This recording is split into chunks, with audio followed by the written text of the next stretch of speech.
Sama-sama tayo sa pagpapatrol sa bawat pamilya. ABS-CBN News and Current Affairs. Sino ang may kasalanan dito at sino may anomalya at sino nagnakaw? Si Napoles ang sinasabing utak sa pagnanakaw sa pondo ng gobyerno noong panahon ng Administrasyong Arroyo. We haven't heard that term. Ang halaga, umaabot na 10 bilyong piso. Bawal! Epal! Ang pera ipinasok sa mga peking NGO na itinayo umano ng kumpanya ni Napoles. Ayaw na namin ng pork barrel. Kababuyan na lang talaga na yung mga kongresista, yung mga senador, pinipilit na kailangan nila to. Abolish the pork barrel system and rechannel the fund to basic social services. Tama na! Sobra na! Bakit ba tayo naghihirap habang ang iba'y nagpapasarap? Wala po na nanggaling sa gobyerno ni Piso. Lahat po yan ay hanap buhay namin galing sa aming pinaghirapan. For the very first time, ngayon daw lang naging magkaibigan ng buhaya at baboy. 10 million ang reward for information leading to the arrest of Mr. Napoles. Pasado alas 9:30 ng gabi, personal na humarap at sumuko si Napoles kay Pangulong Aquino. Isiwalat niya lahat ng kanyang nalalaman na mapanagot kung sinong dapat na managot. Giit ng palasyo, hindi binigyan ng special treatment. Hawak na ng gobyerno ang pinagbibintangang 10 billion peso pork scam artist na si Janet Lim Napoles. Pero ang galit ng bayan hindi humuhupa. Lahat naghihintay ng kanyang ikakanta. Atin din pong damahin ang tibok ng puso ng ating bayan. Mula sa mga disipulo ng simbahan hanggang sa alagad ng entertainment, bugbog sarado si Napoles at mga kasabwat. Sa lahat sa inyo na may kinalaman sa mga bagay na ito, ang kakapal ng mukha ninyo. Pero may mas malaki at mas kasuklam-suklam daw na scam kaysa sa pork ala Napoles. Lumalabas maging small time si Napoles. 85 billion na na-corner, nakuha, nadekwat, nanakaw, kinulimbat sa pakikipagsabwatan kasama na ang korte, kasama na ang mga tao sa pamahalaan. It is a robbery against the interest of the coconut farmers. Yung coconut levy is a racket.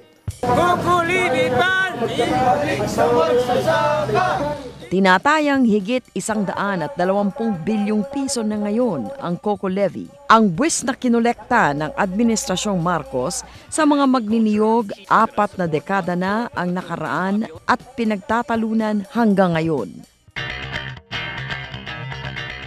Para sa kapakanan ng mga magniniyog ang Coco Levy, pero kabaligtaran daw ang nangyari. Sa Coco Levy nangyari umano ang pinakamalaki at sistematikong pandarambong sa kaban ng bayan sa ilalim ng martial law. Ito nga ba ang mother of all scams?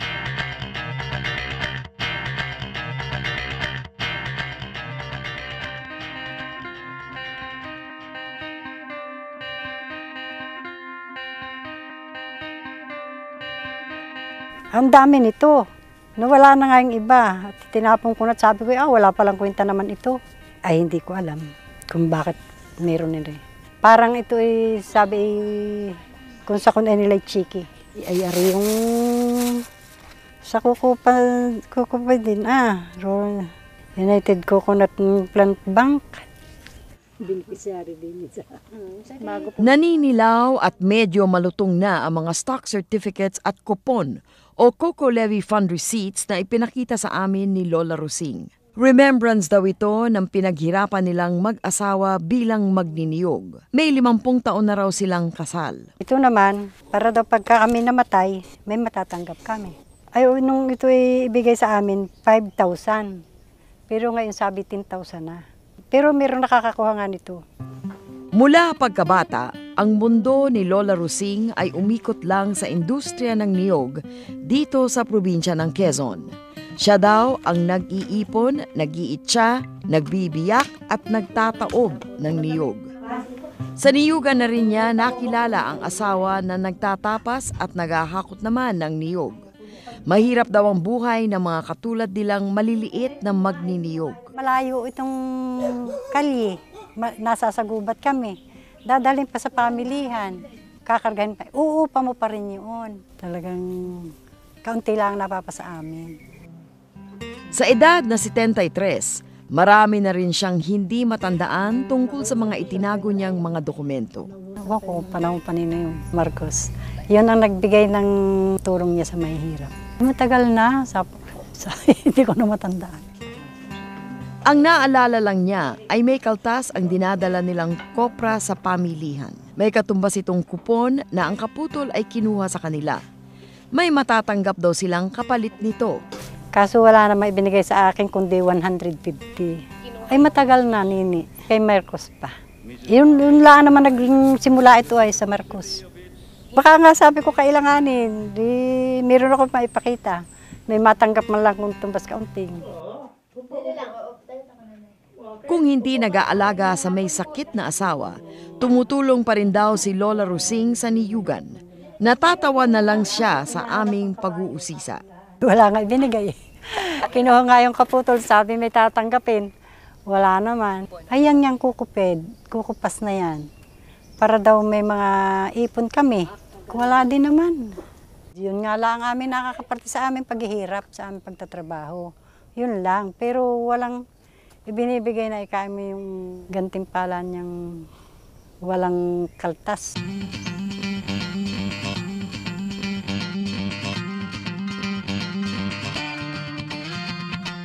Dito sa probinsya ng Quezon, matatagpuan ang pinakamalawak na mga nyugan sa buong bansa.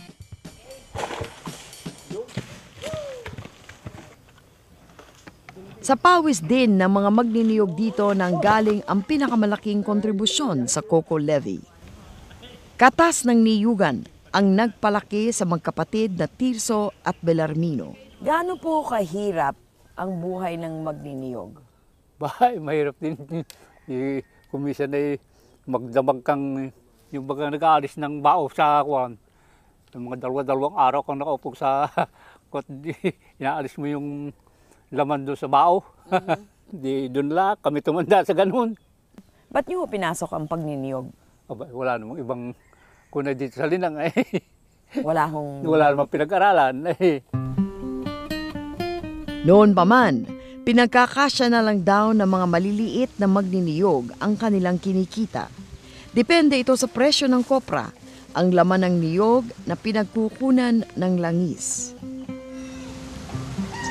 Noong martial law, ang presyo ng kopra ay 2 piso kada kilo. 50 kilos ang isang sako ng kopra na ibinababa ng mga magniniyog sa pamilihan. Maraming naghahati sa pinagpaguran sa koprahan. 60% sa may-ari ng niyugan at 40% sa lahat ng magniniyog. Kaya anumang kabawasan ay masakit sa bulsa. Hindi na matandaan ni Mang Tirso kung magkano ang ibinabawas no buwis sa presyo ng kanilang kopra.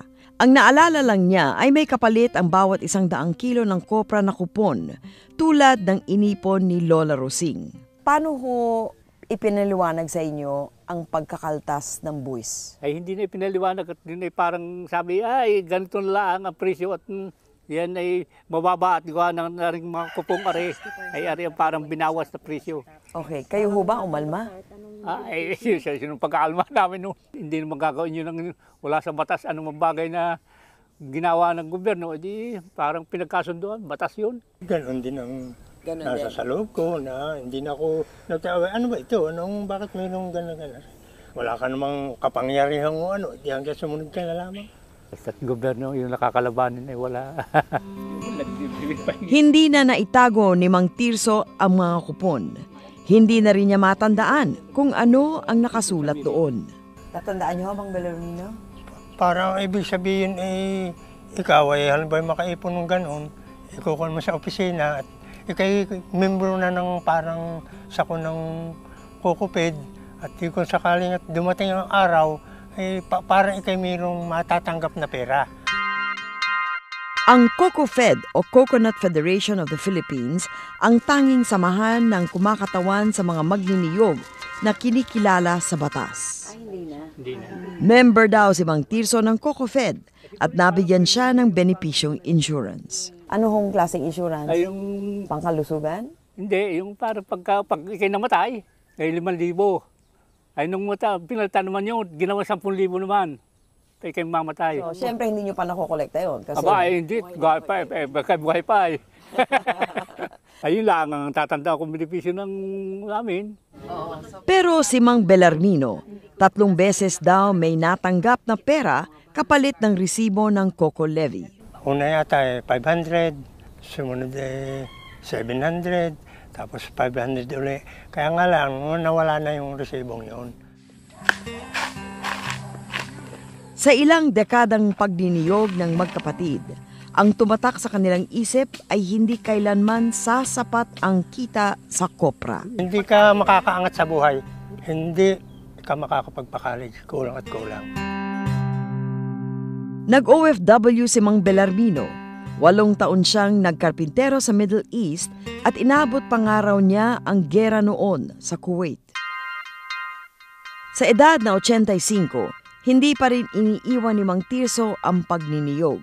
Pero ang 77 anyos na si Mang Belarmino, suko na sa nakagis ng trabaho.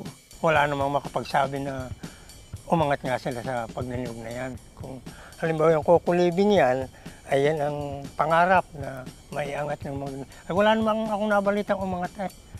Katulad ko nga po, kung hindi naman ako magsisikap, makakapag-abroad sarili ko, hindi ako makakapagpaaral sa anak ko. At kahit naman po siguro mag-interview kayo ng mga 100 katao, ay ewan ko lang kung ilan ang makakapagsabi sila yung mga tambuhay sa pagniniyog.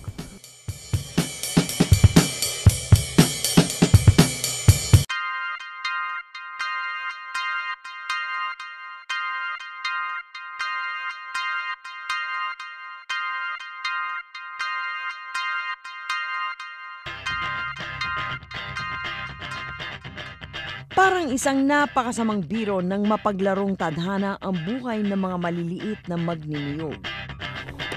Sa 80 probinsya ng Pilipinas, 68 ang may niyugan. Niyog ang #1 agricultural export at top dollar earner ng Pilipinas. Ang nasa likod ng ilang dekadang record na ito ay 3.5 milyong magniniyog at ang kanilang pamilya. Tinatayang 20 hanggang 25% ng ating populasyon. Pero ang kanilang kontribusyon sa ekonomiya mukhang hindi nila natitikman. Ang mga magniniyog ay itinuturing na poorest of the poor o pinakamahirap sa dilang mahirap. Ang kinikita nila ay mula 25 hanggang 40 pesos kada araw. Para tulungan at iangat umano ang kabuhayan ng mga magniniyog, 2 klase ng buwis ang ipinataw sa industriya noong panahon ni Pangulong Marcos. Ang una ay ang Coconut Investment Fund o Coco Fund Levy na ipinatupad noong 1971 hanggang 1981. Ito po ay nagpataw ng 55 centavos lamang kada 100 kilo ng kopra na iyong ibebenta. Gusto lamang nila makalikom ng mga 100 million pesos upang magtayo ng isang CIC, isang korporasyon na pag-aari ng mga magniniyog. So, kukolektahin po ito sa 10 taon or less, basta pag nakalikom na ng 100 million, tapos na po yan. Ang buwis na kinakaltas ay may kapalit na Coco Fund Levy receipt mula sa Philippine Coconut Authority. Ang kupon na ikinikwento ni na Lola Rusing, Mang Tirso at Mang Belarmino. Kailangan irehistro ng mga magniniyog ang resibo sa pambayang chapter ng CocoFed para ma-record. Ito ang katibayan ng kanilang pagmamay-ari ng itatayong Coconut Investment Company. I have proclaimed martial law in accordance with the powers vested in the President by the Constitution of the Philippines. Martial law na at isang presidential decree ang nag-utos ng kontrobersyal na pangalawang buwis. Tinawag itong Coconut Consumer Stabilization Fund o CCSF. Layunin nitong suportahan at proteksyonan ang industriya ng niyog sa malikot na presyuhan sa international market. Domestic consumption of coconut products. Kasi tumaas bigla yung presyo ng copra or coconut na siguro 5 times. If you will not subsidize the domestic consumption, the millers exporters might export all and nothing will be left behind. Tayong number 1 coconut producer, exporter in the world, tayong walang kakainin na. Si retired General Virgilio David ay koronel pa lang ng italagang military supervisor ng industriya ng niyog noong martial law. Sabi ni David, walang resibong katumbas ang ikalawang levy. 15 piso kada 100 kilo ang kaltas at 1 taon o hanggat kailangan lang ng subsidy ang pangungulekta ng buwis na ito. Pero di nagtagal, nagbago ng isip ang Malacanang. At the time na hindi na kailangan ang subsidy, stop mo yan dapat. But they did not stop. They even issued a perpetuation of that levy. Sinarapan sila sa maraming pera eh. Matapos ang 8 buwan, isang presidential decree ulit ang nagpalawak ng target ng levy. Investment at development para sa ikabubuti umano ng industriya. Ang coco levy na 15 pesos kada 100 kilo, tumaas ng tumaas. 40 pesos sa ikalawang taon, 60 pesos sa ikatlo, at 100 pesos sa ikalimang taon. The coconut product may something like 200 pesos per 100 kilos. If you impose a levy of 100, you are getting 1/2 of the value. Correct. So mamumulubi ang pinanggagalingan mo. Okay. At ito ay walang resibo. Ang alam lang nila, ang buyer is only buying at 100. Hindi nila alam, kaya 100, kasi kinukuha ng gobyerno yung isang 100. Hindi nila alam yan, pero yung COCOPED alam yan. Crony capitalism became... Sa bisa ng iba't ibang presidential decrees ni Marcos, 9 na taong kinolekta ang ikalawang levy na umabot ng higit 9 na bilyong piso. Ito ang ginamit na puhunan sa kung ano-anong proyekto, kumpanya at pambili ng shares of stock ng San Miguel Corporation na pinagtatalunan ng kampo ng mga magniniyog at ni dating Ambassador Eduardo Cojuangco Jr., malapit na kaibigan ni Pangulong Marcos. Nagko-call ng shots na ay yung prime mover ng industry, Boss Danding. Si Earl Pareño ang sumulat ng librong Boss Danding. Sabi niya, business model ni Cojuangco ang gumana sa pagpapatakbo ng coconut industry. Isa sa mga unang pinondohan ng Coco Levy ay ang replanting program ng hybrid coconut seed nuts sa Bugsok Island sa Palawan na pag-aari ni Cojuangco.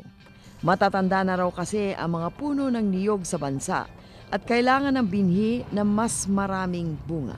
Si Danding napalapit sa akin dahil doon sa project niya sa Bugsok. Nagkaroon siya ng interest na maglagay ng seed garden for coconut. Inutusan ni Presidente Marcos si Alex Melchor na hawakan yon at gawin. 3 taon na nakalipas, walang nangyayari. Kaya pumunta sa akin si Danding about siguro late 1974. Sinabi niya yung nangyayari at humingi ng tulong para sa akin para matuloy yung proyekto niya. Pumayag si Senador Juan Ponce Enrile, ang Secretary of National Defense noon, sa isang kondisyon.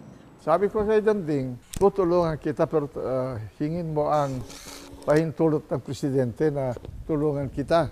Ako ko Secretary of Defense eh. Hindi po ako pwede dyan. So, right then and there, tinawagan niya si Presidente doon sa opisina ko sa Aguinaldo. At kinausap naman ako ni Marcos, sabi niya, tulungan mo si Danding at kailangan natin yan. Higit sa go signal ang hiniling ni Cojuangco sa Pangulo. Si Danding naman, talagang very loyal kay Presidente Marcos si Danding. Kaibigan niya talaga. Dahil nga, siya ang tao ni Marcos sa Tarlac, sa Central Luzon. Hiniling niya kay Presidente Marcos na i-appoint ako concurrently as Chairman of the Philippine Coconut Authority para lang masubaybayan ko yung project na yon.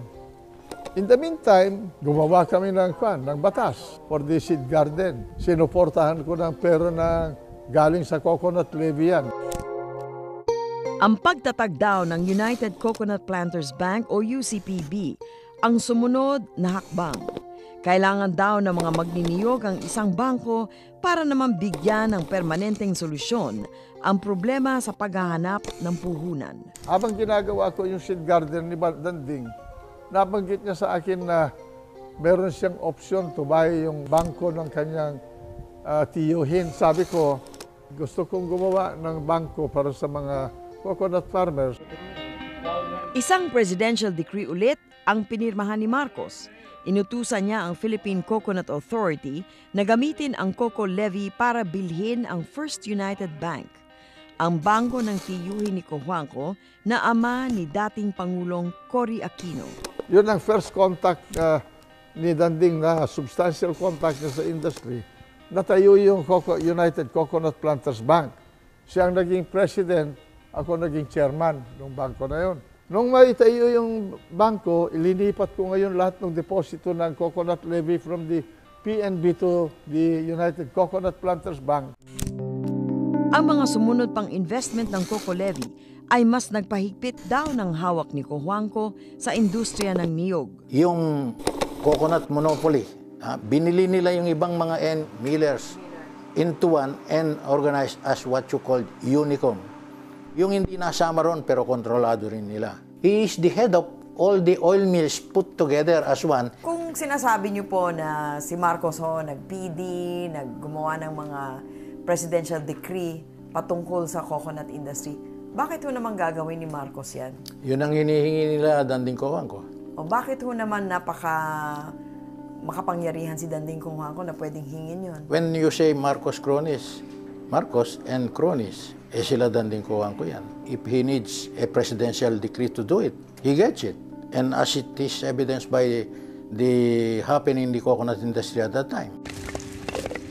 Nabahala sa nangyayari sa industriya ng niyog ang numero 1 mamimili ng ating kopra, ang Amerika.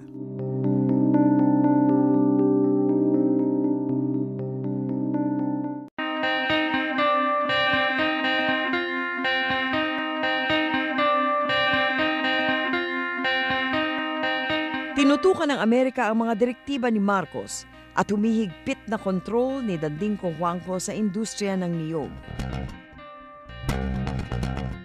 Sa serye ng declassified confidential reports ng U.S. Embassy sa State Department sa Washington, idinitalya kung paano nabuo ang monopolya sa industriya ng niyog at bakit namayagpag ito. The lack of vocal and public criticism can be attributed to the weakness of the coconut farmers, strength of Danding Cojuangco, and fear of economic, political, and even physical retaliation which he has engendered. Cojuangco's heavy-handed intimidation and acquisition of foreign-owned companies and his treatment of those that still remain discourages foreign investment not only in the agricultural sector but in other sectors as well. Ayon sa report, masama ang epekto sa negosyo ng palakad ni Cojuangco, lalo na sa supply ng coconut oil sa world market. Kasama sa mga biniling coconut crushing mills ng UCPB at Unicom ay 2 kumpanya na pag-aari ng mga Amerikano, ang Grand Export at San Pablo Milling Corporation. Sa loob lang ng 2 taon, 19 na gilingan ng kopra ang napasailalim ng Unicom sa ngalan ng rationalization para maging mas maayos umano ang pagpapatakbo ng industriya. They were sued in the United States antitrust law and they were convicted. Layunin ng antitrust law ang pagrenda sa mga business monopolies para maging patas ang kompetisyon sa negosyo. Nagbayad ang Pilipinas ng damages na 184.9 million pesos dahil sa antitrust case sa US. Pag tinignan niyo po ang lahat ng korporasyon, ito po ay parang spider web na kabit-kabit, no? Ang isang korporasyon ay may-ari ng kabilang korporasyon. So walang pangalan ng tao. Yung kabilang korporasyon, sasaliksikin mo ngayon, sila-sila din yun.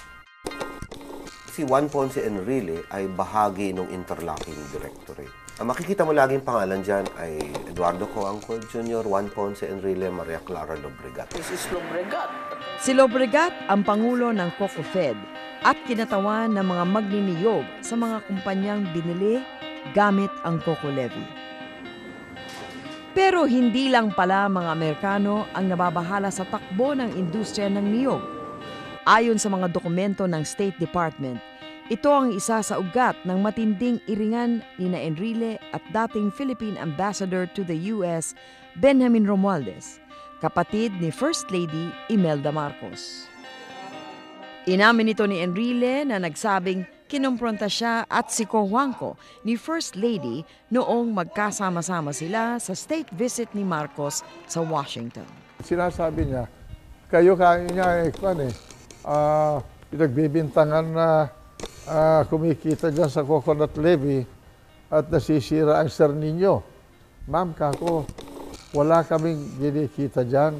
Ginagawa lang namin yung utos ni Presidente. Ito si Danding, napasama lang sa akin dahil nga tinulungan ko siya at utos naman ni Presidente yun. Kaya sinabi ko kay Danding nung gabi na yon, Danding kako, para hindi ka masasangkot sa problema ko kay Mrs. Marcos, mabuti pa, sumama ka sa kanila, huwag ka nang sumama sa akin, masisira yung negosyo mo. Diretsahan yun eh. Sabi ni Enrile, sa mga meeting sa UCPB na lang sila nagkikita ni Cojuangco mula noon. Kasama-sama na ni Mrs. Marcos si Danding at saka yung asawa ni Danding si Gretchen. Kaya yun, naghiwalay na kami ni Danding. Pero kaibigan ko pa rin si Danding noon. Sa kabila ng mga alingas-ngas, naalagaan mabuti ng mga presidential decrees ang COCO levy. Sa isang pirma ni Marcos, ito ay idineklarang private funds kahit ito ay buwis na kinaltas sa mga magniniyog.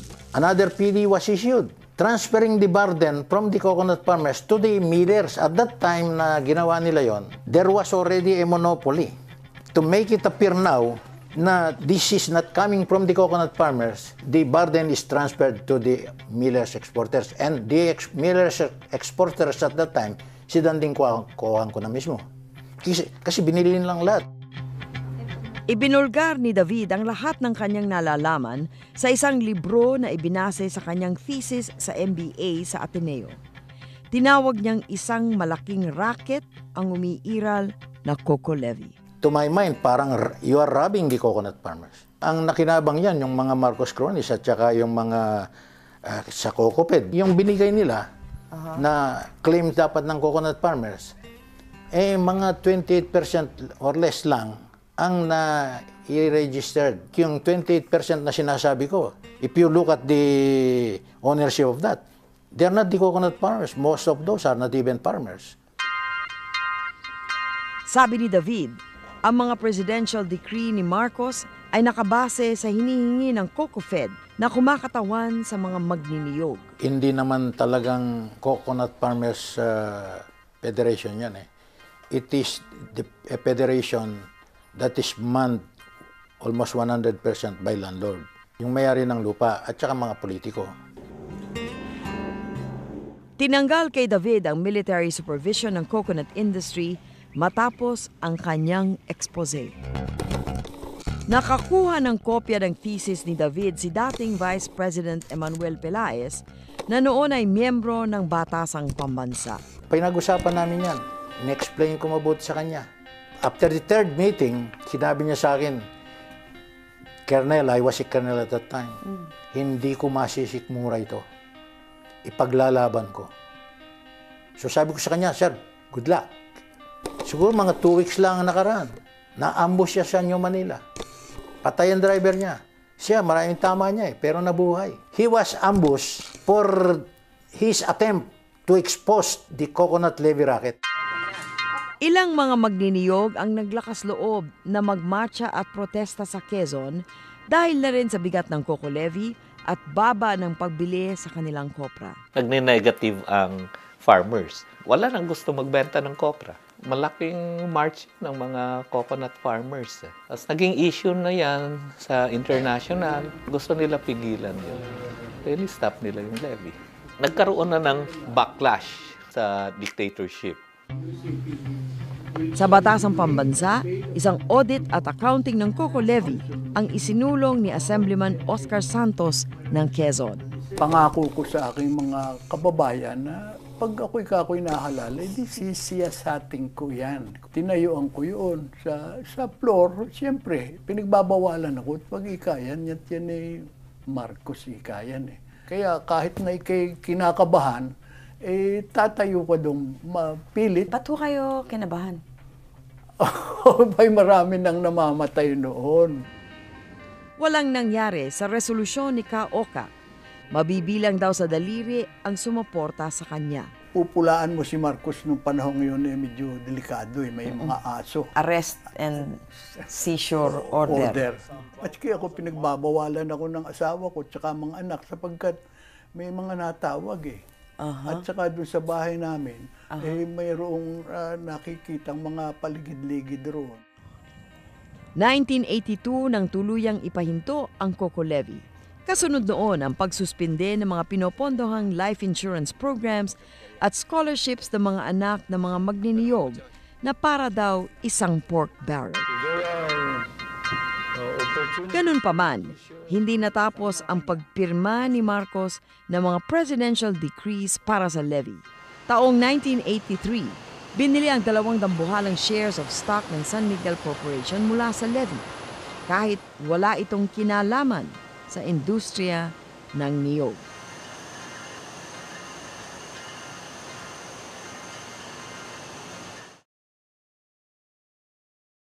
Fulfill my duty as President of the Philippines. As President of the Philippines. That same night, the people stormed the presidential palace. Sa pagputok ng EDSA Revolution at paglayas ng mga Marcos sa Malacanang, nabuko kung saan-saan napunta ang Coco Levy. When he was overthrown, many of the transfer documents, deed of assignment, signed by the dummy names and dummy corporations placed over as the stockholders of record doon sa mga coconut levy, marami yung na-ended doon, nakalagay blank. Palagay ko yung blank na yun, siya for Mr. Marcos to fill kung sinong pangalan na gusto niya. The cases of the Marcoses and the recovery efforts against them. Sa utos ni Pangulong Aquino, itinatag ang Presidential Commission on Good Government o PCGG at sinikwestra ang lahat ng ari-arian ng mga Marcos at ng mga pinaghihinalaang cronies, kasama si Danding Cojuangco. PCGG ang namahala sa mga sinikwester kabilang ang UCPB, Unicom at San Miguel. Itinalaga ni Pangulong Aquino si Ka Oka na chairman ng Philippine Coconut Authority. Ang mandato is to promote the interests of the coconut farmers. Pinilit kong ma-audit yung levy. Yung first and last audit took place during my term as PCA chairman. Binusisi ang record ng Coco Levy ng mahigit 20 mga accountant at abogado na pinamunuan ni dating Vice President Teofisto Ginggona, ang chairman ng Commission on Audit noon. Napag-alaman na umabot sa 9.695 bilyong piso ang nakukolektang buwis sa mga magniniyog. Ganito kakapal yung report nila. Lumabas na nga yung mga irregularities, abuso. Malaki raw ang nalaspag at maraming pinagkagastosan ang Coco Levy na hindi dapat. Kabilang dito ang Coconut Palace, Tahanang Maharlika Building, 1972 Miss Universe Pageant, World Chess Championship, Cultural Center of the Philippines, CocoFed, damages sa antitrust case sa California at Bugsok Hybrid Farm Development. Napagsamantalahan daw ang Coco Levy sa Bugsok Farm Seed Garden Project. 900 million pesos ang halaga ng kontrata sa pagitan ng UCPB at Agricultural Industries Incorporated. Half was to be paid to start up the project, so 450 million. And Bugsok Farm was to deliver to UCPB, I think, some 60 million seed nuts. In the event, sabi nung contract, that UCPB stops ordering the seed nuts from Bugsok, the contract would have been deemed consummated. After 2 years, tumigil ho ang UCPB to order. So binayaran niya ng buo na lang si Bugsok Farm. All of these lands now. Ang presidente ho at manager ng UCPB, ang pangalan niya Eduardo Danding Coangco, at ang may-ari ho ng Agricultural Industries Incorporated, ang pangalan din ho ay Eduardo Coangco Jr. So gumawa siya ng kontrata sa sarili niya, pinutol niya para mabayaran na ng buo. Parang hindi talaga tama yun. Sa audit, lumabas na kahit coco levy ang ginamit sa pagbili ng UCPB, ang pagmamay-ari ng 77.9% ng bangko ay nasa pangalan ng 5 tao at 6 na korporasyon lamang. Sa UCPB, galing ang ipinambili na kontrobersyal na 51% shares ng San Miguel Corporation. Nahahati sa 2 bloke ang 51% shares. Ang isang bloke ng shares, 20% ng San Miguel, ay nasa pangalan ni Cojuangco. Binili ito sa halagang 374 million pesos na inutang sa UCPB. Ang ikalawang bloke, 31% ng San Miguel, ay nagkakahalagang 1.656 billion pesos. Utang rin sa UCPB ang pinambili rito. 14 na holding companies ang lumabas na bumili ng shares. Ang 31% ng San Miguel shares ay nahati, isang 27% at isang 4%. Matapos subukin ng mga Soriano na bilhin ulit ang bloke ng shares sa halagang 3.3 billion pesos. Nagsampa ng kaso ang PCGG laban kay Cojuangco at ibang mga personalidad na may kinalaman sa coco levy.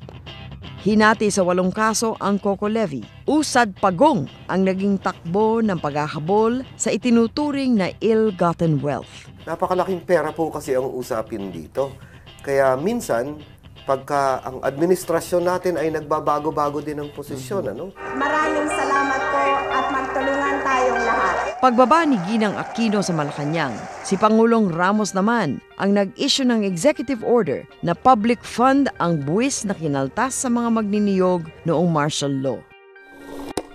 Inappoint ni Ramos si David bilang chairman ng Philippine Coconut Authority. Ang unang ginawa talaga niya, umikot siya sa buong Pilipinas, lalo na sa Visayas, Mindanao, in-explain niya itong levy, etc. Kailangan ma-recover natin yan, etc. At marami siya na-mobilize doon. Nakatulong doon sa pag-intindi ano talaga yung problema sa coconut industry at saka problema doon sa levy. We were able to organize the real coconut farmers. Malakas na ang boss nito, but yung recovery ng coconut levy, bago mo may sagawa yan, you have to have a good Supreme Court. Sinasabi kay President Ramos, Sir, you have no court to talk about. Corruption is from top to bottom. Kaya maaring matatalo tayo sa mga kasong nilevel natin against the perpetrators of corruption dyan. It's not easy to prosecute billionaires. Kwento ni David na imbitahan siya minsan na ipaliwanag kay Chief Justice Andres Narvasa kung ano ang nangyari sa coco levy. May nakapagsabi raw sa kanyang hiniling ni Vice President Joseph Estrada na i-freeze o huwag muna desisyonan ang mga kaso. Sinabi ko kay Ramos yun. Sabi siya, kaya pala hindi lumalakad yung mga kaso dati. May usapan na magantay na kay Erap na maging presidente. Ang kombinasyon namin ni Mr. Cojuangco. Si Estrada ang running mate ni Cojuangco noong 1992 presidential elections. Isang linggo pagkatapos umupo ni Pangulong Estrada sa Malacanang, nabalik ang kontrol ng San Miguel Corporation kay Cojuangco. Sumunod ang UCPB. Ilang ulit sinubok ng Pangulo na aregluhin ang pinag-aagawang San Miguel shares pero hindi nagkasundo ang dalawang kampo. Binaligtad ni Estrada ang utos ni Ramos. Idineklara niyang private fund ang coco levy kaya't hindi pwede i-audit ng COA. Nang pumasok si Pangulong Gloria Arroyo sa Malacanang, isa sa una niyang ginawa ay suspindihin ang mga executive order ni Estrada tungkol sa coco levy. Pinamunuan ni Heidi Yorak, ang PCGG ay nakipagtulungan sa mga magniniyog sa kauna-unahang pagkakataon sa pagbawi ng coco levy. Sina Joey at Omi ay inilagay sa Board of Directors ng UCPB. Naging masigasig din sa paghahabol ng coco levy ang opisina ni Solicitor General Simeon Marcelo. December 2001, naglabas ng desisyon ng Korte Suprema. Idineklarang public funds ang Coco Levy pero ipinasa nito sa Sandigan Bayan ang pagpapasya kung sino ang may-ari ng pondo. During the time of the VID, very clear ang position ng Supreme Court. Public fund yun. Walang compromise doon. So, tuwa-tuwa kami. 2004, sinabi ng Sandigan Bayan na ang UCPB, CIIF Oil Mills, ang 14 holding companies at ang CIIF San Miguel shares ay public funds. Gobyerno ang nagmamay-ari ng mga ito sa ngalan ng mga magniniyog. At that time, makikita mo talaga na patalo si Danding eh. So may mga attempt siya, yung mga emisary nila, may mga sasabi, oh bakit yan pa rin, napaka-hardline mo pa rin sa position na yan. Sabi namin, ako personally, bakit hindi ka mag-hardline? Eh, pera yan ng mga magniniyog na interest. Mag-compromise na kayo o parang settle na lahat, kanya yung 20. Pero kasabay ng mga iskandalong naumpisahan ng Hello Garci, ang pagkamatay ni Yorak at pagre-resign ni Simeon Marcelo, nag-iba ang ihip ng hangin sa Malacanang. Compromise deal sa Coco Levy ang biglang isinulong ng palasyo. April 2011, nagdesisyon ng Korte Suprema, si Cojuangco ang may-ari ng 20% San Miguel shares. Hindi nila maintindihan kung bakit si Danding Cojuangco nanalo sa Supreme Court, wala naman siyang contribution, wala naman siyang nyog.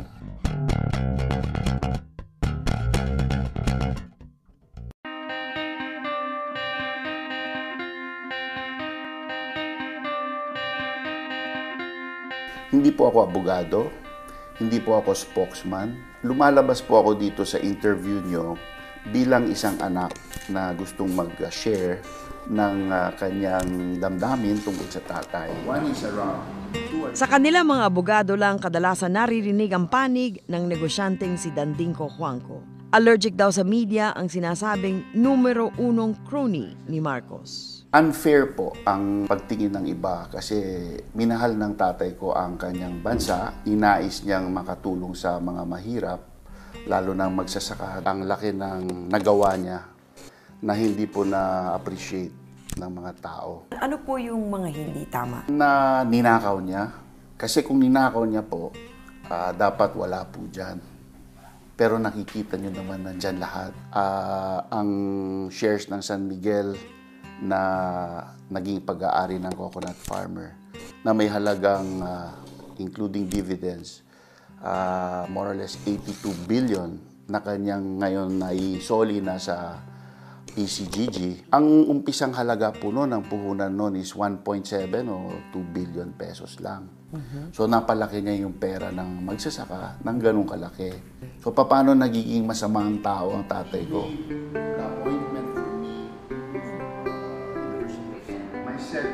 Dating congressman ng Pangasinan, si Marcos Juan Bruno Cojuangco o Mark ay ang panganay na lalaking anak ni Danding Cojuangco. Matulungin at isang nationalist kung ilarawan niya ang ama. Malapit na kaibigan daw ng kanyang ama si Marcos, pero hindi kailanman naging crony. Hindi niya ginamit ang pagiging kaibigan niya para makinabang siya at the expense ng kanyang kapwa. Ang diferensya ng edad ni Marcos at ng tatay ko, parang isang magulang sa anak. More of a mentor-student. Ang tanaw ng tatay ko kay Marcos, meron siyang vision para sa bansang Pilipinas at siya ay mahusay na leader na may pinatutunguhan. In all things, maraming mas malapit po kay Marcos sa ibang bagay. Pero dun lang sa bagay kung saan siya nakikialam, rinerespeto siya ni Presidente Marcos bilang isang otoridad sa mga subject matter na yun. Sa isang party ni Pangulong Diosdado Macapagal sa Malacanang daw nagkakilala ang tatay ni Mark at si Marcos. May planong tumakbong Pangulo, senador noon si Marcos at naghahanap ng mga leader. Because my dad was convinced of the leadership of Marcos, he volunteered to campaign for him in Tarlac. Ang tatay ko ay kaalyado niya sa politika. Sa politika? Sa kalakal po? Sa business? Opo. Hindi po. Wala silang relasyon? Wala. Isang magaling na businessman ang tingin ni Mark sa ama. May foresight o radar kung ano magiging maunlad, uwido at marunong dumiskarte. History has proven na may Midas touch siya. Alam niya kung ano yung tamang panahon mag-take ng risk.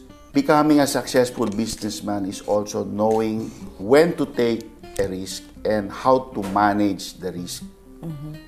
I think expert po ang dad ko dyan. Nakita raw ni Marcos ang galing ni Ko Juanco. Kasi ang tatay ko ay nagpo-produce ng resulta. So lahat ng pinapasukan niya, lahat ng ginusto niyang makuha ang blessing ng administrasyon ay bumunga ng maganda. Pati yung mga local politician, may karisma po ang tatay ko. Nagga-gravitate po ang mga tao sa kanya. And so, tingin ko nakilala ito ni Marcos. Yung sinasabing ruthless siya. Ruthless in what way is ruthless? Para makuha yung gusto niyang mangyari, ay gagawin ang lahat. Ang tatay ko ay lumalapit sa nagbebenta, nakikipagtawad. No? Kung ayaw, ayaw. Kung gusto, gusto. Kung minsan nag-o-offer siya ng premium, for example, nung binili niya po yung shares ng San Miguel, sabi po ng tao, sira ulo niya. Kasi ang binayad niyang presyo, doble sa market price ng San Miguel at the time. Pero ngayon, sinasabing genius. Ayon kay Mark, ang tatay niya ang lumapit kay Marcos para ipakita ang plano niya sa industriya ng niyog. Hindi po inassign ang tatay ko maging in charge ng coconut industry. Linapit ng tatay ko ang mga oportunidad, ang pagkakataon na ma-develop yung industriya sa gobyerno. A business model which evolved over time. Well, I said that from the very beginning. Ang ideya raw ni Ko Juanco ay pagsama-samahin ang mga big players at bilhin ang mga naluluging coconut oil mills para magkaroon ng isang bagong industriya na maka-Filipino. Naggrupo sila and they decided to make a contribution to a kitty that would develop the coconut industry. Kinuwento niya yan kay Marco, sabi niya, teka muna, dapat yan, isa batas yan, na ilagay natin na for the benefit, maging opisyal na for the benefit of the coconut farmers. Ang tinutuligsa raw ng mga kritiko na monopoly sa industriya ng niyog ang nagpaangat ng presyo ng coconut oil ng Pilipinas sa world market. Yung mga coco mills na yon, karamihan doon palubog na at rematado na ng bangko. So, in a way, na-rescue din ng tatay ko ang banking industry at that time, yung kapital na nanggagaling sa 11 nagtulong-tulong na korporasyon. Kumbaga, magiging bad debts yun ng banking industry, hindi na naging bad debts. Parang binili yung patay. At binuhay. Pero naging monopolya ang coconut industry. Katulad ngayon, sa telecom, halos ganun din naman. Ang Seed Garden Project sa Bugsok Island ay naging unang daan sa pagpasok ni Ko Juanco sa industriya ng niyog.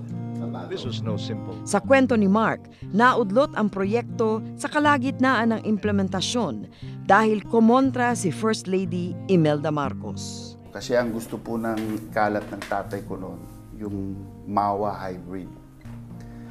Hindi po nagustuhan ni Imelda ang itsura ng MAWA dahil pandak daw. Kahit malakas bumunga, hindi daw maganda tignan. So, binanatan yung replanting program. Kaya ultimately, nawala. Ngayon, ang mga nagpapaugong sa media laban sa tatay ko, grupo ni Imelda. Mahal daw ni Ko Juanco ang pagsasaka, kaya't gusto niya ito umunlad. Ang tingin ng tatay ko, partners niya ang coconut farmer. Ang pakiramdam ng tatay ko, kung kasama niya kasosyo ang coconut farmer at yayaman sila kasama niya. Ang kalaban po natin sa aming pananaw ay ang dayuhan na gustong makinabang sa Philippine coconut industry at sila ang yumaman sa value added dun sa mga bansa nila. Ganun po ang pananaw ng isang nasyonalista. Pero ibang-iba sa pangkaraniwang definisyon ng magniniyog ang pananaw ng mga Cojuangco. Ano ba ang definition po ng coconut farmer? Kami po, ang definition po ang alam kong definition ng coconut farmer, yung siyang nagmay-ari ng lupa, yung namuhunan, magtanim ng nyog, yung nagbabayad ng realty tax doon sa lupang yon. Yun lang ang coconut farmer, wala nang iba. Hindi itinuturing ng mga Cojuangco na magniniyog o coconut farmers ang mga nagkakawit, nag-iipon, nagtatapas, nagbibiyak, nagkokopra, naglulukad at nagde-deliver ng niyog. Hindi namin kinaklasify yon ng coconut farmer kasi po kontratista sila. Tsaka seasonal po yan, hindi naman yan year-round. Higit 1 milyon lang ang itinuturing nilang coconut farmers na may karapatan sa Coco Levy. Ito lang daw ang bilang ng mga taong may ebidensya na nagbayad sila ng buwis. Walang makakapagpakita ng resibo na sila ang nagbayad ng levy kung hindi ang 11 coconut oil millers na naging kasama ng tatay ko. Meron silang mapapakita sigurong resibo na sila ay nagbenta ng kopra sa oil mills. Pero wala po silang may papakitang resibo na sila ay nag-contribute sa kitty. Sa makatwid, itong Coco Levy ay para sa mga malalaking coco millers lamang. Hindi ito para sa pangkaraniwang magsasaka? Ito, ang sabi ng tatay ko dito sa malalaking millers, hindi nyo dapat tignan ang industriya bilang millers lang kayo. Kasi kung wala yung source ng raw materials nyo, wala rin kayo. Paano po mapupunta dun sa pangkaraniwang magniniyog? Pumunta po yan in the way of life insurance. Ang dami pong nabayad niyan, scholarship. And then yung investment na 1.7 o 2 billion lang na naging 82 billion na ang halaga. Yung ibang investment naman, na hinawakan naman nila, katulad ng UCPB, may bangko ang farmers eh. Tinayo ng tatay ko yun eh. Ang UCPB, nung umalis po ang tatay ko, number 2 or number 1 bank sa Pilipinas. Ngayon, bangkarote na. No? Sinalba ng gobyerno, nagpasok pa ng 20 billion pesos. Galing sa PDIC. Diba? Pinaninindigan ng mga Cojuangco na talagang sa kanila ang 20% ng San Miguel shares na ibinigay ng Supreme Court at hinahabol pa rin ng mga magniniyog. Panahon pa raw ni Pangulong Cory Aquino ay pinapayuhan na si Cojuangco na makipag-ayos na lang sa gobyerno, pero hindi ito pumayag. Sabi ng tatay ko, kung hindi yan akin, kung ninakaw ko yan, dapat kunin nyo lahat. Kung akin yan, dapat akin yan lahat. 20 years pinaglaban yan sa Supreme Court. Share na yun eh. Sabi ni Mark, tulad ng isang normal na negosyante, nakipagsapalaran at nangutang ng puhunan ang kanyang ama para mabili ang San Miguel shares. Kung nag-fail ang kanyang desisyon, pwedeng mawala lahat sa kanya eh. Not only yung shares, pati yung sinangla niyang kayamanan para makautang siya. Saan niya inutang ito? I think sa UCPB. Ang commercial deposit ng UCPB at that time far exceeded yung deposito ng levy at that time. And don't forget, at that time, ang tingin namin sa levy is private funds, the government funds. Kasi contribution yan. Ang tanong dyan, ito po ba ay tama na nangihiram ka sa bangko? Kung siguro ang pinag-uutangan mo ay walang base at bulok na risky, no? maring tama yung sasabihin mo. Pero San Miguel yung halaga na lang ng share mismo ay may kasiguraduhan. So, I think judgment call yan kung good business decision o hindi. It's not so much in San Miguel, it's because you are borrowing from yourself. Parang I'm borrowing from my own funds. Hindi ko po alam ang, like I said, when I made the disclaimer to start this show, I'm not the legal counsel of Danding, and I don't know the details enough to be competent enough to answer you precisely. Yeah. I know that there were justifications and good legal reasoning why it was okay. Idiniin ni Mark na walang tinakbuhan na utang ang kanyang ama. Excuse me, lahat po ng utang ng tatay ko ay current at bayad. Basta kung ano yung loan agreement, nasusunod yun hanggang matapos mabayaran po lahat ng utang. Okay.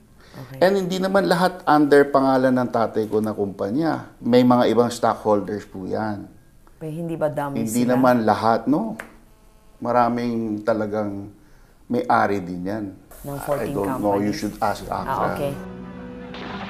Sinira raw ng EDSA ang mga magandang pangarap at plano ng kanyang ama para sa industriya na unti-unti na raw umaangat noon. Nagkaroon ng 86, nawala siya sa eksena.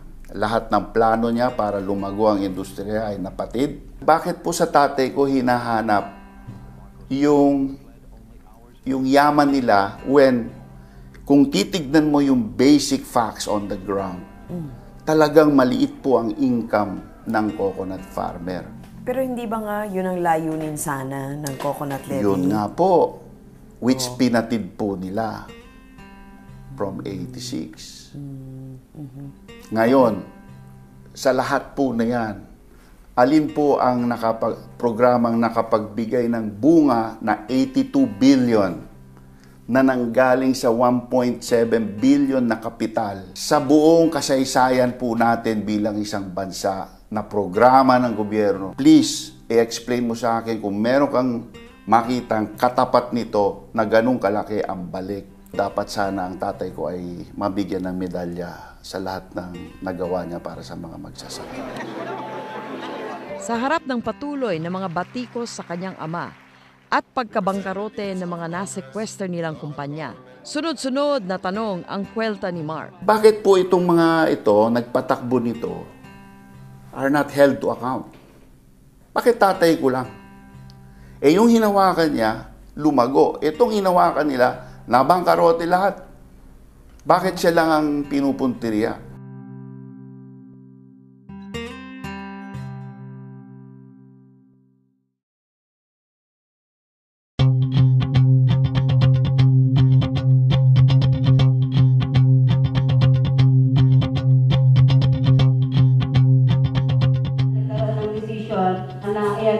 pag-aari ni Danding. Pero ang tingin namin sa aming sektor ay hindi yan makatotohanan at pinipilit namin ilaban pa rin yan. Kahit na TKO na sa Korte Suprema noong April 2011, hinding-hindi raw isusuko ng mga magniniyog ang kabuuan ng Coco Levy Funds. Habulin pa namin ang 20% na hawak ni Danding ngayon. Kasi tingin namin, hindi sa kanya yan. Yaan ay dapat sa pamahalaan at para sa mga magniniyog. Yan ay umabot ng, sa ngayong computation is 58 billion. Kailanman ay hindi pwedeng maging kay Danding Cojuangco dahil hindi siya magniniyog. Isang panibagong maniobra ang ikinakasan ng mga magniniyog.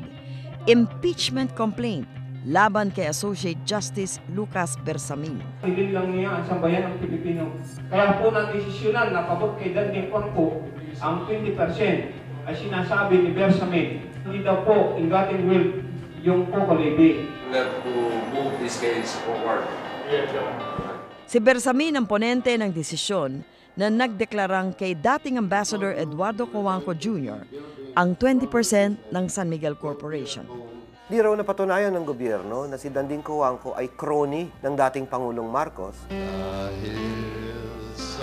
At dahil hindi napatunayan yan, hindi rin napapatunayan na ang perang ginamit niya pangbili ng San Miguel shares ay ill-gotten wealth. Ang pangunahing sandigan ng desisyon nito ay nagsasabi, wala daw existing definition ng ill-gotten wealth.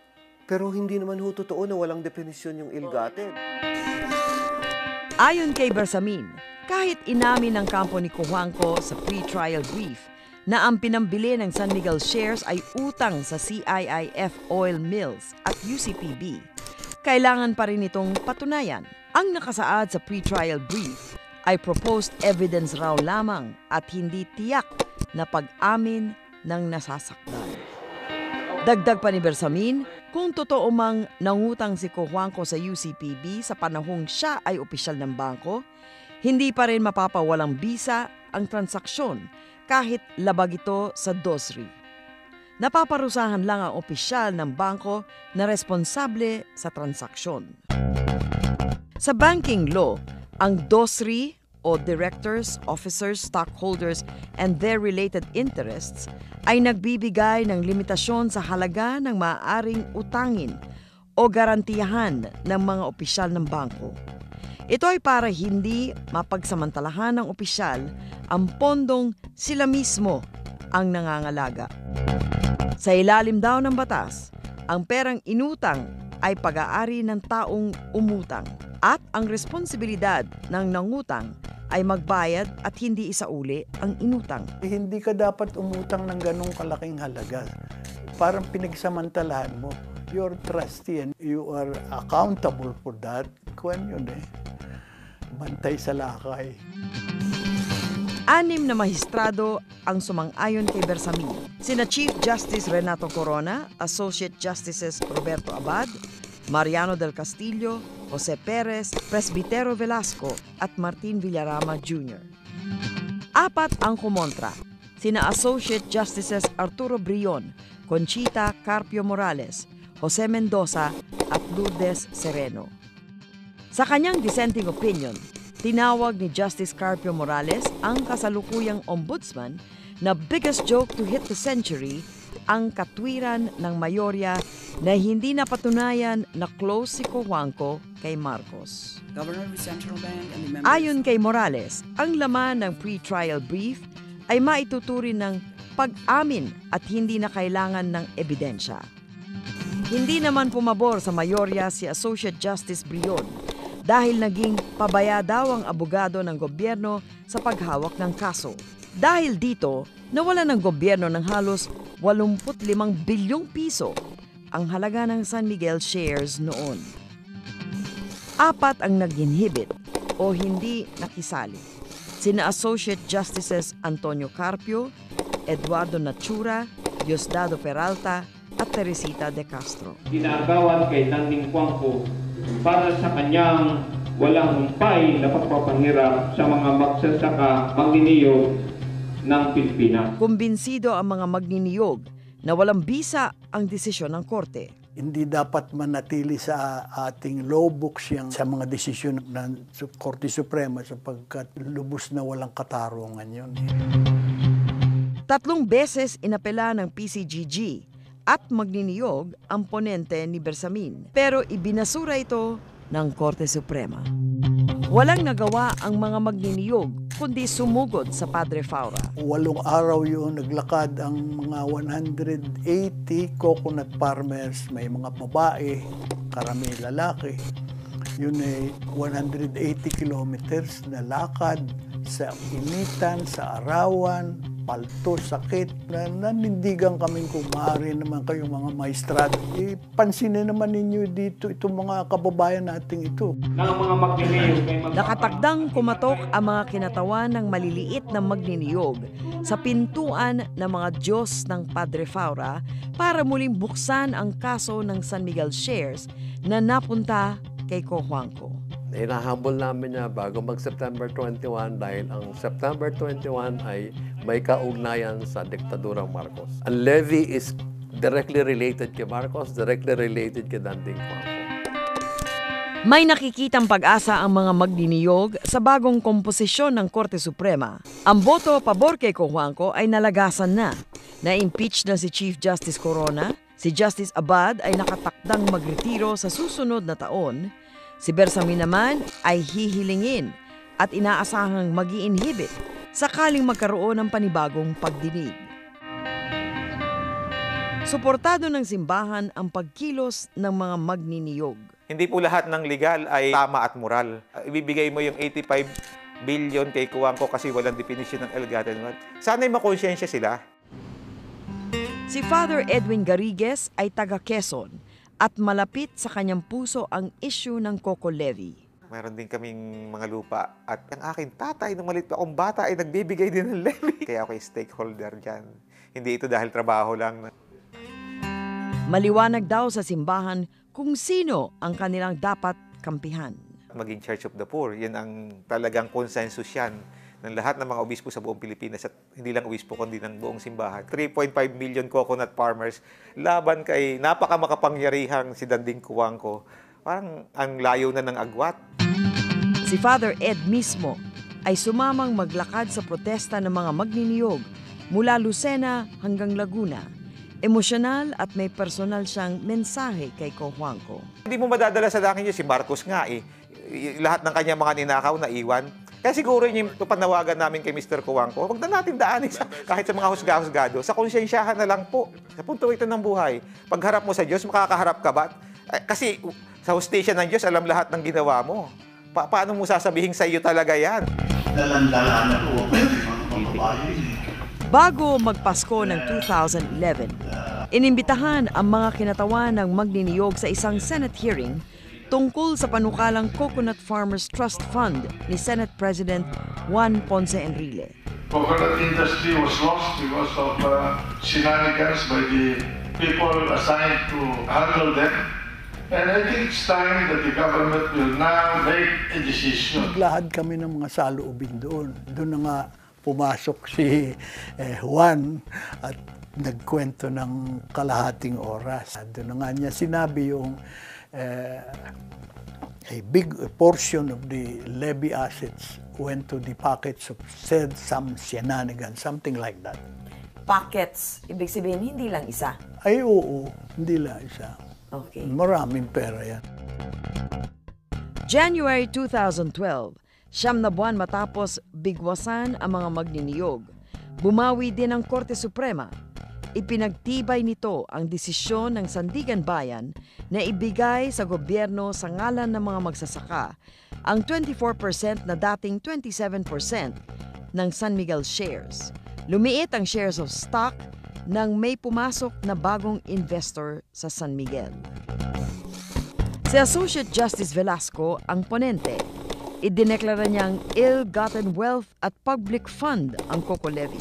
Sinuportahan ito ng lahat, maliban sa 3 nag-inhibit at isang mahistradong on leave. Isang kaso, 2 bloke ng San Miguel, pero magkaiba ang desisyon. Dito sa 24%, sinabi nila may definisyon na. Doon sa 20% na binigay kay Danding na unang nilabas, wala pa raw definisyon noon. Umapela ang CocoFed, ang grupo ni Lobregat.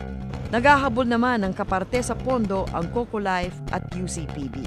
Sabi namin, by the time na nalinis yon, baka ni isang kusing wala uli mapupunta sa ano. So, ibig sabihin yan, yung pera na ninakaw, nanakawin uli. Yung hang natin, may isa pa raw na malaking pagkakaiba ang naging desisyon ng Supreme Court. Yung ginawad ho kay Mr. Cojuangco ay may entry of judgment agad. Yung iginawad sa gobyerno, hanggang ngayon ho, wala pang entry of judgment. Kung gamitin ho kunyari ng gobyerno ngayon, yung pera, maaring may magsabi na, oh, hindi pa tapos yan kasi wala pang entry of judgment yan, kaya hindi nyo pa pwede gamitin yung pera. Ang 20% San Miguel shares na napunta kay Cojuangco ay naibenta na ng negosyante. Nananatiling chairman si Cojuangco ng San Miguel Corporation. Ang 24% San Miguel shares naman na tinatayang 70 billion pesos ngayon ay maaari lang gamitin ng gobyerno para sa kapakanan ng mga magniniyog at ng industriya. 56 billion pesos po ay nasa National Treasury. Samantalang ang natitirang balanse, hindi namin alam kung bakit nakahiwalay at hawak-hawak nakadeposito sa United Coconut Planters Bank. Ang problema doon sa 70 billion, siyempre maraming umaasa na ngayon.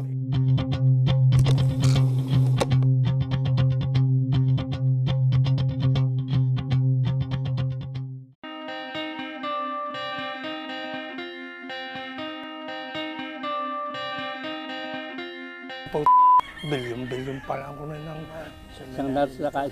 Sa tuwing babanggitin ang napakalaking perang naipon mula sa kanilang pawis, napapamura na lang si Mang Belarmino. Magkaiba ang reaksyon ng magkapatid sa mga balitang nasasagap nila sa radyo at TV tungkol sa Coco Levy. Ika ko'y maganda at meron yatang pag-asa tayong makukuha. Kahit maliit na halaga na abutin kong buhay pa ako na makatanggap man lang galing sa pinaghirapan ko ng araw. Ay, wala na kami pag-asa. Matanda na, ikaw kasi pa tatagal ng buhay na katulad namin, about 85, ay hindi na ako tatagal ng mga 10 taon wari ko. Sa tagal ng kanilang hinintay, hindi katakataka na magkahalong pag-asa at pagdududa ang sumasalubong sa balitang matitikman na rin ang matagal ng ipinangakong grasya mula sa Coco Levy.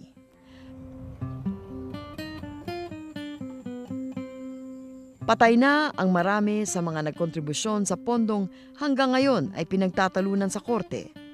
Pero ang kanilang mga kamag-anak, kahit paano, umaasa pa rin.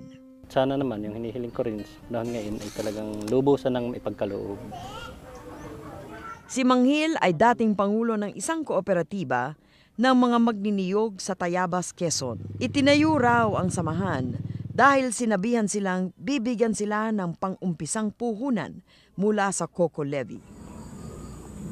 Sa paglalakad ng papeles ng kooperatiba, ipinresenta niya ang mga kupon at stock certificates na naipon ng kanyang ama noon. Kay Hill, ipinagkatiwala ng magulang ang mga dokumento. Kasama ang habilin na balang araw ay mapapalitan ito ng pera mula sa Coco Levy. Sabi yun ay magagamit na isang dokumento para makakuha ng sinasabing kung ay pundong yan. Ang lahat ng shares of stock na hawak ng mga magniniyog ay pinawalang bisa ng Korte Suprema nang ideklarang public fund ang Coco Levy shares. Walang nakuhang pondo sina Hill. Hindi na ito bago sa kanya dahil kahit insurance ay hindi sila nakakolekta noong mamatay ang kanyang ama. Ganito rin ang nangyari sa kaso ng ama ni Willie Marbella at Sita Esmao, mga anak ng magniniyog at ngayon ay leader ng mga samahang naghahabol sa Coco Levy. Mayroon kaming hawak, yung tatay ko ng certificate of stocks sa mga Legazpi Oil. Mayroon for 1994 pero hindi siya nakakuha ng insurance. Yung tatay ko nung mamatay, sabi niya, ay sorry ma'am. Sabi ko, paano nangyari yun? Isa siya sa mga kunilektahan. Sabi niya, ay ma'am, wala po kayo sa policy. Ganun ba yun? Kahit kinolektahan ka. Ganun po, wala po akong magagawa. Yun po yung patakaran doon sa Coco Life. Sabi ko, ang dami-dami. Isa lang yung tatay ko, pero ang dami nakakalungkot kasi bumabalik ako. Wala po sa listahan eh. Kabilang si Sita sa mga sumama sa protest march ng mga magniniyog mula Lucena hanggang sa Supreme Court. Naging aktibo si Sita sa halos lahat ng pagkilos mula nang malantad ang nangyari sa Coco Levy noong 1986. Nagpakalbo kami, naglakad. Maraming mga ginawang activity, may mga kubagay dialogue, mga forum, lahat ng paraan na mapayapa ay ginawa namin. At nung paglalakad po namin nagpakalbo, naglakad 2 beses, Lucena to hanggang Manila. At nagingay po kami, pumunta po kami sa Supreme Court, dinala po namin yung panawagan, kasama po kami doon. At marami pang ibang magniniyog. Lumabas po yung 24%. Bata pa raw siya ay tumutulong na siya sa niyugan at nag-uusisa sa kanyang ina kung ano ang mga iba't ibang kulay na kupon na kanilang iniipon.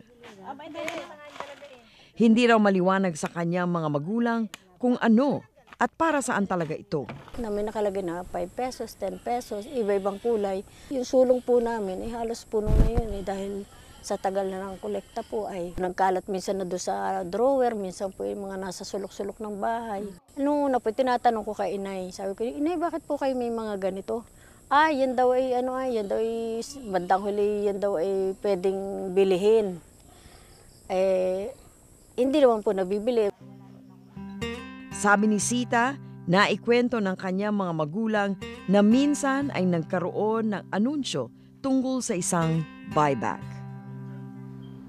Nabanggit sa declassified documents ng State Department ang tungkol dito. Again, after the issuance of UCPB shares to the farmers who had held on to the levy receipts, Cojuangco's men went through coconut-producing areas buying the UCPB shares at prices well below par value. Maliliit pong halaga, may 5 pesos, 10 pesos, 20 pesos. Ikaw po ba naman, kung malayo, ikaw po ba, marami na po silang naipon at malapit-lapit po sila sa, nadala nila doon. Sa kanyang pakikipaglaban, nakita ni Sita kung gaano kahalaga na maibalik ang Coco Levy sa mga magniniyog. Ako po isa sa mga contingent na pumunta po sa Lopez, Quezon. At para tingnan din yung iba pang magniniyog. Kami po yung nagulat kasi pinakita sa amin yung tagiliran niya na may hiwa. Nalaman namin marami pa doon ang nagbenta ng bato dahil po yung kanilang lupang sinasaka inasangla na, mailit na. So kailangan nilang sagipin at yun yung paraan. Ang problema nga nun ay yung pagkatapos nun. Di ba mababawasan yung lakas nila. Siguro kung may mga suportawang serbisyo sa magniniyog, hindi naaabot sa ganon. Sa lahat ng magniniyog na nakausap namin, ay nagsasabing ang kanilang puhunan sa trabaho ay lakas ng katawan. Mula pagkakawit ng niyog hanggang pagkukopra, kakapurit naman ang dalang kita sa magniniyog. Yung pagkakawit na yun, ang lumalakad sa ngayon ay 60 pesos sa kada 100 niyog. Tapos yun din po pag-ipon at saka po yung pagbabalat. Tapos yun, hahakutin yun doon. Iipunin pa, pagbabalat, babalatan, tapos bibiyakin, lulutuin. Napakalinaw po na kung marami anyog, nasa 1 linggo ang proseso. One major issue connected to the corruption of past administrations is the infamous Coconut Levy Fund. Maituturing nga na napakagandang balita ang bilyong pisong Coco Levy Funds na sabi ng Supreme Court ay maaari lang gastusin para sa industriya ng niyog at magniniyog. Pero sa kasaysayan din ng paghahabol sa Coco Levy, nahati nito ang mga grupo ng magniniyog. Yung nakakalungkot nga po kasi sa ngayon po 10% lamang po yung organized group. At merong mga dito na kumbaga nakakalungkot sabihin na kumbaga pumapanig pa kay Danding Cojuangco. Hindi naman talaga interest ng mga magsaka sa niyugan yung dala-dala na, kundi mga personal interest na. Ang iba dyan na naging board of director ng Land Bank, ng UCPB. Iilan din lang daw sa mga magniniyog ang talagang nakakaintindi sa issue. Pumunta ka nga sa ibang mga lugar, tatanungin mo, sige, sino po ba sa inyo dito ang may alam kung ano ang Coco Levy? Iba-iba ang gustong mangyari ng mga grupo ng magniniyog sa pondong mula sa Coco Levy. Ang position ng claim, the direct cash distribution through social benefits. Through pension, yung mga magsaka na mga matanda na, magpensyon, maglaan, halimbawa, maglaan kung ilang bilyon. Medical and hospitalization, maternity benefit, scholarship at education at mga livelihood. Yan yung sa direct cash distribution through social benefits. Ito raw ang gustong mangyari ng mga magsasaka na hindi nakikita ng ibang mga organisasyon. Ito kasing ibang mga tao na grupo yan, hindi yan pumupunta sa barrio, hindi yan pumupunta doon. Nahihirapan daw mag-identify. Hindi kami nahihirapan. Ay, nakakatakot po yun. Marami po ang magsasabi na ako'y magsasaka.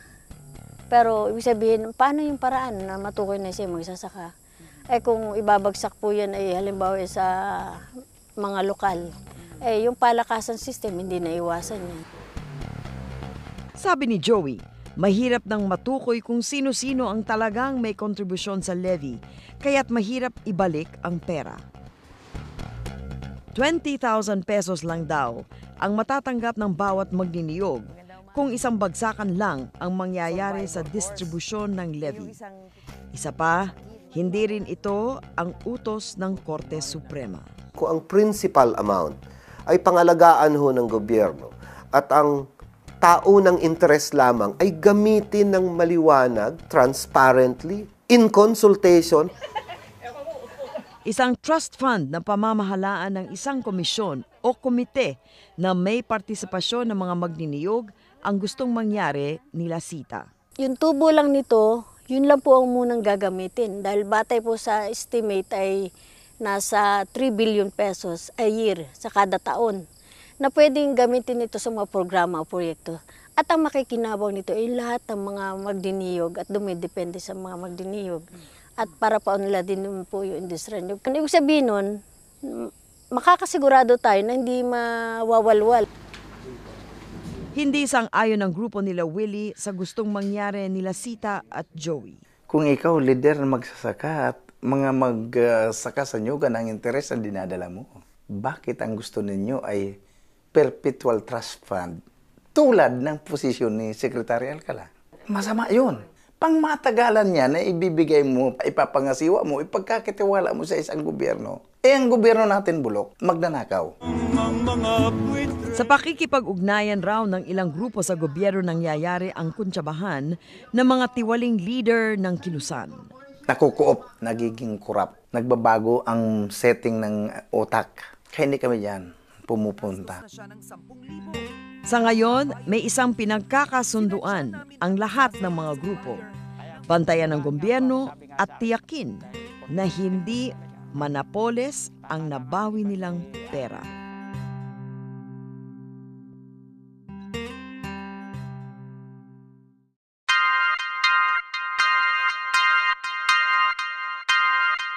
Nabasa ko sa dyaryo na may ruling at traditional na po namin sagot. Pag ganyan na may ruling sa Supreme Court, maganda binabasa yun.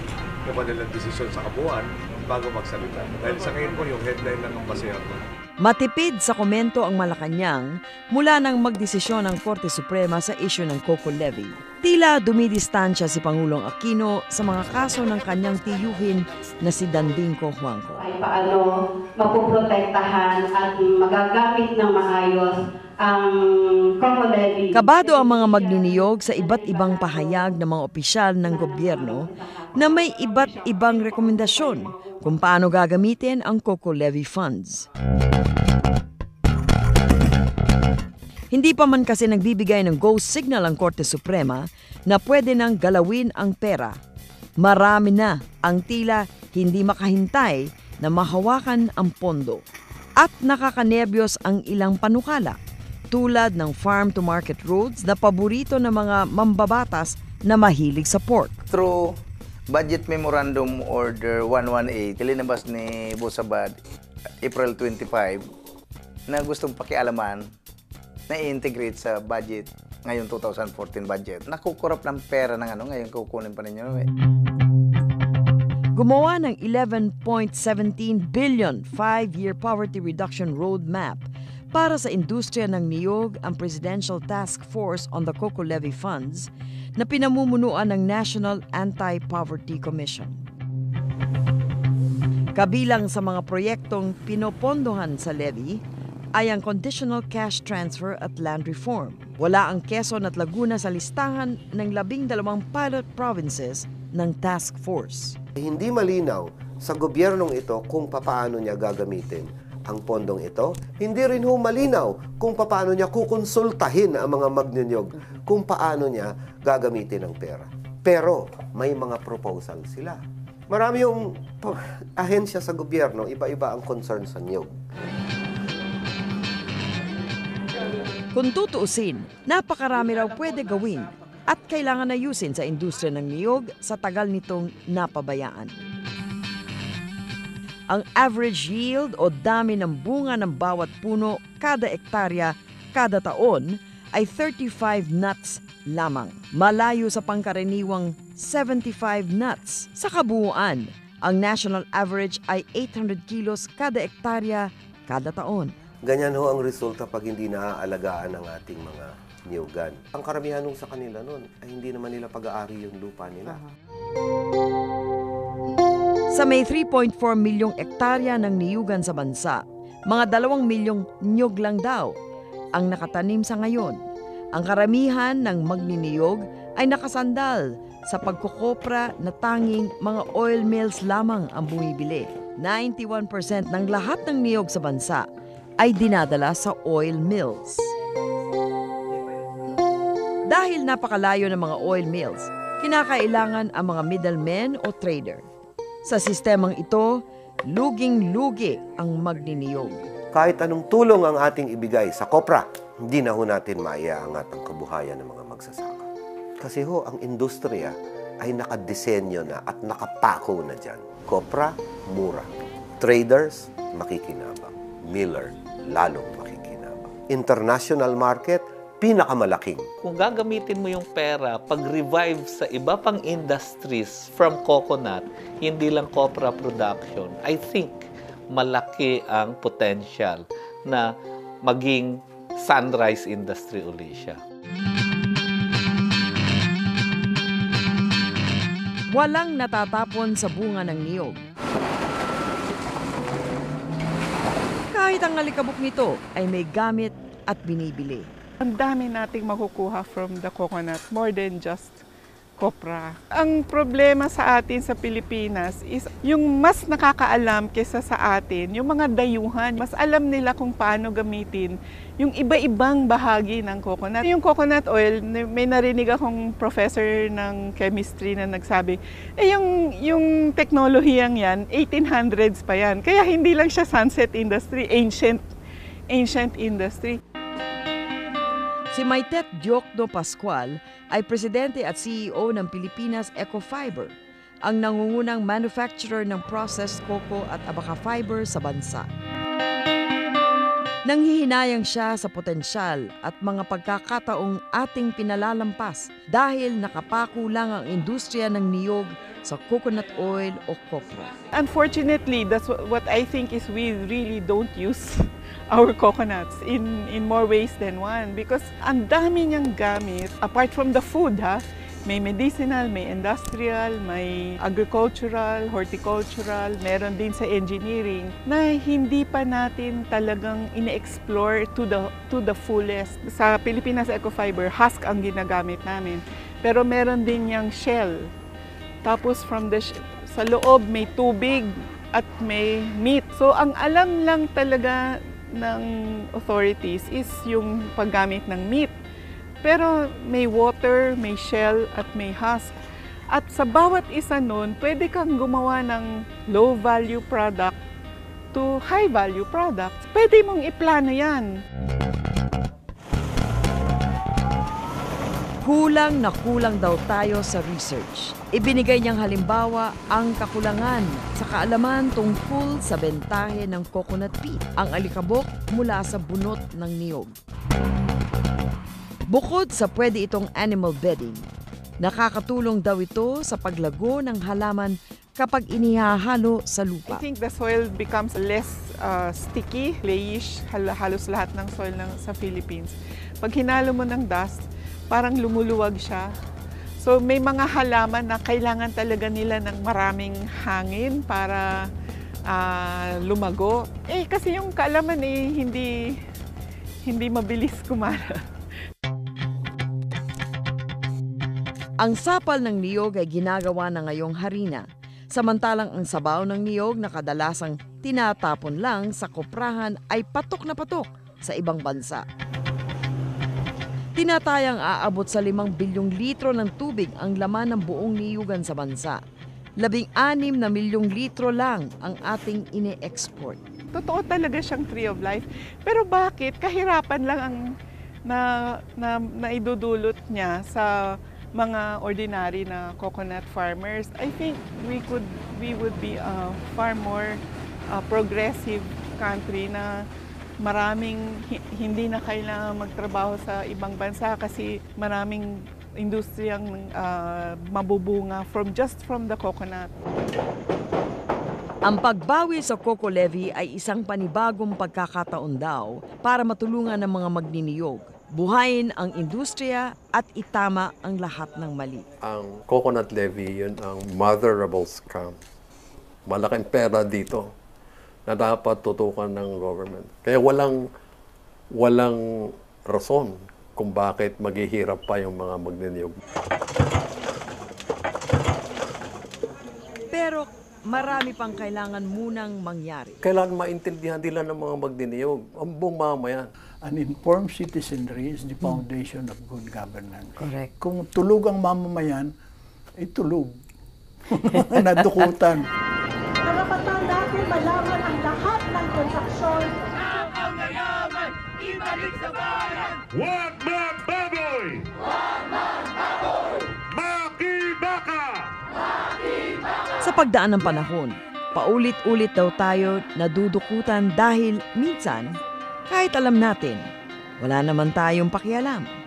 Ambunan lang ng kaunting grasya, ayos na. Paano tayo rin naman na may kasalanan sapagkat tayo nag-aalala eh. Nadadama ng mamamayan ang kapalarang angkop lamang sa kanya. Pero wala na tayo sa panahon ni Marcos, di po ba? Oo nga, ang tao kasi marupok naman eh. Hindi, ang Pilipino hindi naman katulad ng South Koreans na may isang pagkakataon na yung may mga kaya i-donate nila yung kanilang mahalagang pag-aari para nga matulungang umangat ang pamahalaan ang bayan nila. Wala tayo nung ganun eh. Hindi pa tayo bansa eh. Kung sa ibang bansa ay nagpapakamatay daw ang mga naiiskandalo at nawawalan ng honor, dito sa atin, ang tawag sa kanila ay honorable. Kaya ako hindi nagpapakilala ako yung naging congressman. Ikinahihiya nyo ba? Paano nga ganyan? Siyempre, ang alam ikaw na may naging congressman, ikaw ay kasama dyan. Sa kanyang pakikibaka sa coco levy, loko-loko raw ang tingin ng mga tao sa kanya at kanyang mga kasama. Pero hindi niya makuhang bumitaw sa ilang dekadang laban. Hindi naman yung lamang pinag-uusapan dito, kundi katarungan. Mas mataas yun sapagkat yung pera ay nahahanap mo yun, nakikita mo yun. Hindi ho ba kayo nawawala ng gana na wala akong mangyayari dito, maski magsisigaw ka dyan? Umaabot dun sa ganun. Siyempre, tao naman din lang ako. Maski nga yung mga kasamahan ko, pamilya ko mismo, tigilan mo na yan. Pero, what keeps you going? Paniniwala. Na hindi tama ito Bakit ba tayo'y naghihirap habang ang iba'y nagpapasarap? Kahit anong sikap hanggat may mga kurap na ambisyon sila ay crime. Kukurakot sila doon sa left, kukurakot din doon sa right.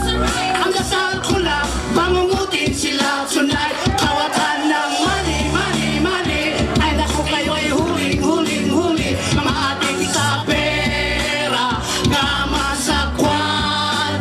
tigilan nyo na ang mag-siting-siting pagkat kayo na ay booking-booking. Huwag galit sa pera, baka kayo makarma. Lagi na lang nakukompromise, kahit gusto pa ng extra rice. Ang kita'y maliit, laging kapos sa budget, ako ay nabubwisit. Bakit ba tayo'y naghihirap habang iba'y nagpapasarap? Kahit anong sikap hanggat may mga kurap na ambisyon sila ay crime.